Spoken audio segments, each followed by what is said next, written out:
আজকে আমি আপনাদের দেখাবো এই বস্তার মধ্যে আপনি আখ গাছ বসাবেন। আখ গাছের মাটি কিভাবে তৈরি করা হয় আমার চ্যানেলে একটি লং ভিডিও থাকবে, তার মধ্যে আপনারা সব কিছু A to Z দেখতে পাবেন। এখন এই সমস্ত উপাদানগুলো আমরা একসঙ্গে করে এই বস্তাটায় মাটিটা ভরবো। তবে এটা তৈরি করার 10 থেকে 15 দিন পরে তারপরে কিন্তু বস্তায় ভরবো, তারপরে আমরা এখন এই গাছটা বসাবো।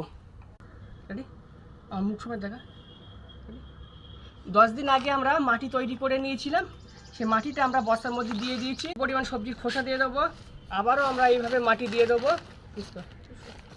যে গাছের চারাটি আমি তৈরি করে রেখেছিলাম আখ গাছের, সেই চারাটি এখন আমি এইভাবে বসিয়ে দেবো।